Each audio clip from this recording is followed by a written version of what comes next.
नमस्कार दोस्तों, स्वागत है आप सभी का आपके अपने YouTube चैनल होम यूनिवर्सिटी में। दोस्तों, जैसा कि आप सभी को पता है, हम लोग यूपीएससी एएसओ की तैयारी करवा रहे हैं, जिसमें आप लोगों का कॉमर्स वाला जो पार्ट्स है उसको हम लोग लेके चल रहे हैं और साथ ही आपका स्टैटिक्स का जो कंपल्सरी पार्ट है उसको भी हम लोग साथ में लेके चल रहे हैं। तो आपको दोनों की वीडियो हमारे चैनल के प्लेलिस्ट में मिल जाएगी, आप वहां जाके देख सकते हैं या ऊपर ये आई बटन पे क्लिक करके भी आप वीडियो पे जा सकते हैं।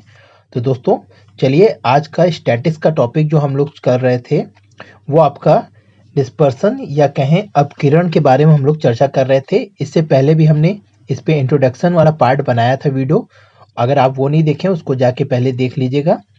तो दोस्तों, यहाँ पे हम लोग आपको बताए थे कि अपकिरण क्या होता है और मेजर ऑफ डिस्पर्सन में हमने बताया था कि कितने तरीके से हम लोग डिस्पर्सन को मेजर करते हैं। तो वहां पे हम लोगों ने बताया था आपको अपकिरण की स्थिति माध्य या स्थिति के हिसाब से अपकिरण का माप करना, फिर आपका माध्य विचलन रीति या कहें मेथड ऑफ एवरेजिंग डेविएशन के अनुसार, और एक था ग्राफिकल मेथड या बिंदु रेखी रीति, जिसमें हम लोग ये लॉरेंज कर्व के बारे में बताए थे। तो अभी हम लोगों ने किसी पर भी डिस्कस नहीं किया था, केवल हमने ये बताया था कि कौन किस कैटेगरी में आता है, कितने तरीके से हम लोग इसका मेजर्स करते हैं।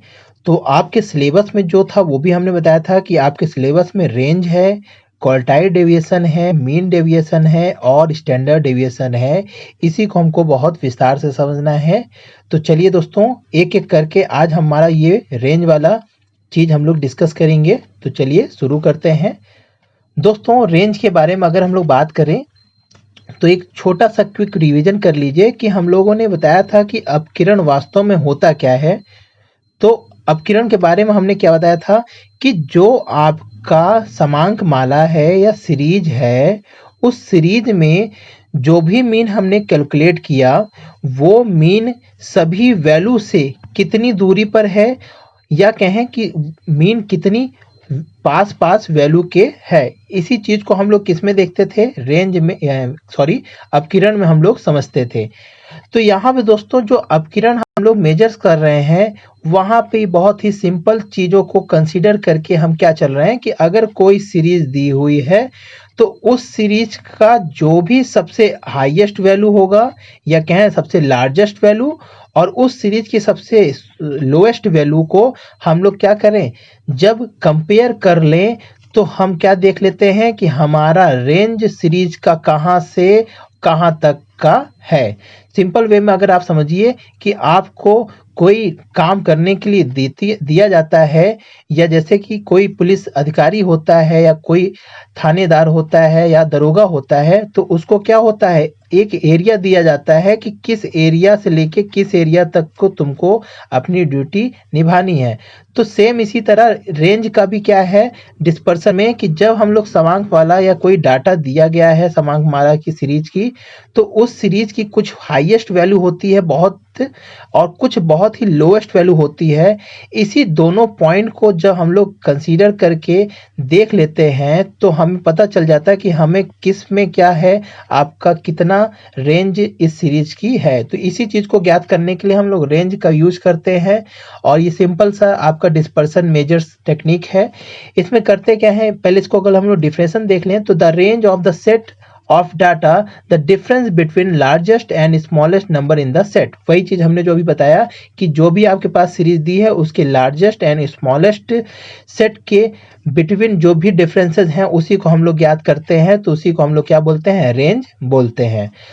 तो दोस्तों यहाँ पे विस्तार का आशय क्या है, समांक माला के सीमांत मूल्यों के अंतर से है। सीमांत मूल्यों का अर्थ यहाँ पे यही होता है दोस्तों कि जो आपकी वैल्यू हाईएस्ट है और जो सबसे लोएस्ट है उसी को हम लोग सीमांत मूल्यों का ही होता है कि एक वैल्यू के बाद जो अंतर आता है वो क्या है, उसी को हम लोग सीमांत मूल्य बोलते हैं। तो विस्तार भी क्या है, सीमांत मूल्यों का ही क्या है, अंतर है, जिसमें क्या किया जाता है, सबसे बड़े और सबसे छोटे मूल्यों के अंतर को हम लोग निकालते हैं, वही क्या कहलाती है, आपका विस्तार कहलाता है। तो दोस्तों हम लोग विस्तार को निकालने के लिए इस फॉर्मूले का यूज करते हैं। सिंपल सा इसका फॉर्मूला है, आप लोग शायद समझ भी गए होंगे अब। तो सबसे पहले हम लोग क्या करेंगे, सीरीज में वो कौन सी सीरीज होगी, कैसी सीरीज होगी, आगे हम लोग अभी डिस्कस करते हैं। बस हमें उस सीरीज का क्या करना है, सबसे मैक्सिमम वैल्यू हेरना है और उसका सबसे मिनिमम वैल्यू हेरना है, दोनों को लेस कर देना है, तो हमारा क्या आ जाता है, रेंज निकल आता है। तो दोस्तों इस तरीके से हम लोग रेंज का आपका निकाल लेते हैं। तो दोस्तों हमने आपको जब डिस्पर्सन पढ़ाया था, तो वहां पे हमने इससे पहले वाले वीडियो में एक चीज बताया था कि हम लोग जो डिस्पर्सन कैलकुलेट करते हैं या टाइप्स होता है वो दो तरीके से होता है, एक आपका एब्सोल्यूट होता है और एक आपका रिलेटिव होता है। तो यहाँ पे जो हम लोग ये चीज निकाल रहे हैं, रेंज का एक्स का मैक्सिमम वैल्यू और एक्स की मिनिमम वैल्यू, ये आपका एब्सोल्यूट मेथड होता है, जहाँ पे हम लोग क्या करते हैं, केवल उसी वेरिएबल्स के चरों को हम लोग ध्यान में रखकर मैक्सिमम और लोवेस्ट वैल्यू को घटा देते हैं। बट जब हम लोग को रिलेटिव डिस्पर्सन कैलकुलेट करना होता है, तो वहां पे हमने आपको बताया था कि रिलेटिव डिस्पर्सन का मतलब ही क्या होता है, कोफिशिएंट ऑफ डिस्पर्सन।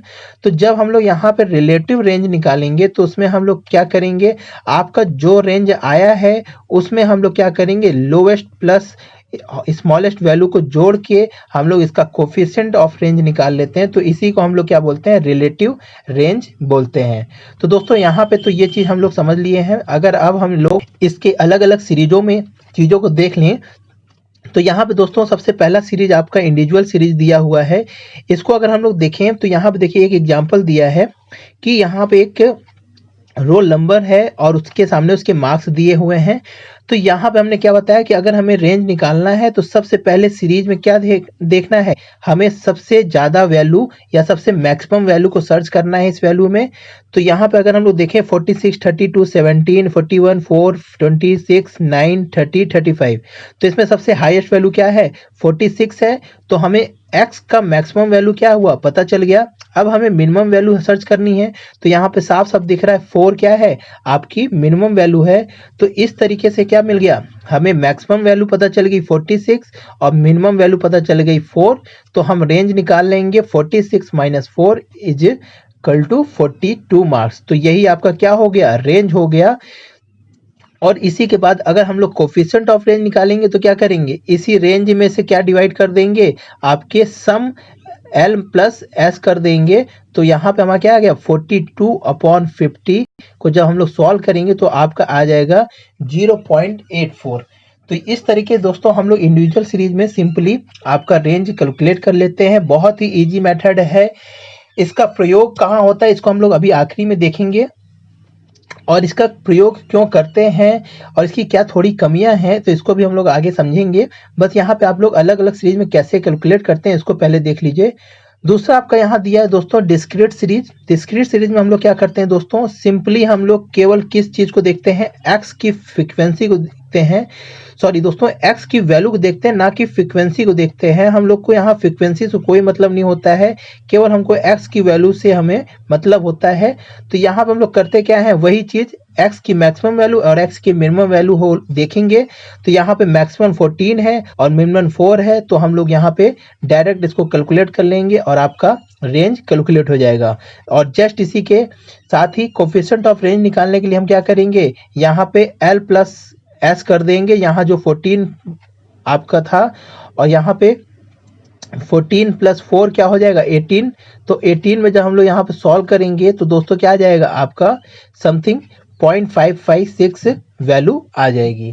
तो इस तरीके दोस्तों हम लोग डिस्क्रीट सीरीज में भी रेंज निकाल लेते हैं और इसी तरह आपका कॉन्टिन्यूअस सीरीज में भी हम लोग रेंज निकालने के लिए क्या करते हैं दोस्तों। कॉन्टिन्यूअस सीरीज में होता क्या है, हम लोग दो तरीके से आपका रेंज कैलकुलेट करते हैं। एक तो क्या होता है, डायरेक्ट मेथड होता है। इसमें करते क्या है कि हम लोग सीधे जो आपकी एक्स वैल्यू दी होती है उसकी जो सबसे लोवेस्ट पॉइंट होती है, लोवेस्ट पॉइंट का मतलब कि आपका जो हम लोग बताए थे कि आपके जो L1 और L2 हमने बताया था आपको। तो यहाँ पे L1 क्या है, पहली सीरीज का L1 100 है और लास्ट में देखिए सबसे हाईएस्ट L2 क्या है 200 है, तो इसी L1 और L2 को हम लोग कैलकुलेट करते हैं या देखते हैं और उसको हम लोग रेंज निकालने में इस्तेमाल करते हैं। तो यहाँ पे सबसे ज़्यादा जो आपकी x है वैल्यू वो 200 है और जो मिनिमम वैल्यू है वो 100 है।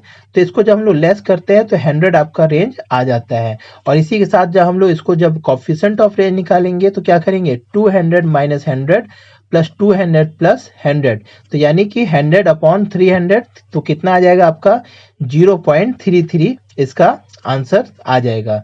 ये तो दोस्तों कंटिन्यूअस में एक तरीका होता है। एक तरीका और क्या होता है कि इसमें हम लोग करते क्या है कि हम लोग सैलरी जो दी हुई रहती है उस जो आपकी सीरीज है इसको हम लोग क्या करते हैं, मिड वैल्यू में कन्वर्ट कर लेते हैं या मिड वैल्यू निकाल लेते हैं और उसके पश्चात हम लोग मिड वैल्यू का क्या करते हैं, लोवेस्ट और स्मॉलेस्ट पॉइंट देखते हैं। तो जैसे यहाँ मिड वैल्यू का हाईएस्ट पॉइंट क्या है 190 और स्मॉलेस्ट 110 है, तो इसको जब हम लोग घटाएंगे तो आपका क्या आ जाएगा, रेंज 80 कैलकुलेट होके आ जाएगा। और इसी तरह कोएफिशिएंट ऑफ रेंज निकालने के लिए क्या करेंगे, यहाँ पे 80 आया था आपका ऊपर और नीचे क्या आ जाएगा, वही 300 आएगा। तो इसको जब सॉल्व करेंगे तो समथिंग आपका 0.267 आपके राइट आंसर्स आ जाएंगे।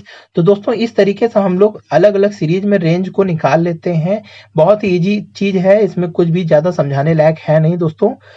नॉर्मली बस हमको इसका फॉर्मूला और आपका कोएफिशिएंट ऑफ रेंज कैसे निकालते हैं इसको आपको बताना था। तो इसकी जो हमारा मुख्य रूप से इसका जो प्रयोग होता है दोस्तों रेंज का, या इंपॉर्टेंट पॉइंट इसकी देखें तो range use of qualitative control system. तो रेंज का जो सबसे ज्यादा प्रयोग होता है वो आपका किस्म नियंत्रण या कह सकते हैं क्वालिटी कंट्रोल सिस्टम में प्रयोग किया जाता है। इसमें दोस्तों ये क्या चीज है इसको भी समझ लीजिए। दोस्तों होता क्या है, जैसे आप लोग मार्केट में जाते हैं तो होता क्या है कि कोई प्रोडक्ट है या जैसे कि गेहूं है, चावल है, तो उसका हम लोग क्या करते हैं, आपका न्यूनतम और अधिकतम मूल्य, खुदरा मूल्य हम लोग, आप देखते होंगे पेपर वगैरह में आता होगा कि आज चने का या गेहूं का दाम 600 से क्या है 800 के बीच में है। तो इसका मतलब ये क्या हुआ कि ये इसकी लोएस्ट रेंज है और ये इसकी हाईएस्ट रेंज है। इसी दोनों के बीच में आज मार्केट में क्या हुआ, गेहूं का व्यापार हुआ और इसमें सबसे ज्यादा जिसका व्यापार हुआ होगा वो क्या चीज कहला जाएगा, आपका मीन कहला जाएगा, या क्या होगा, वही मोड कहलाता है जो सबसे ज्यादा बार होता है। तो यहाँ पे मोड का मतलब यहाँ सेंटर टेंडेंसी हमें कैलकुलेट हो गई।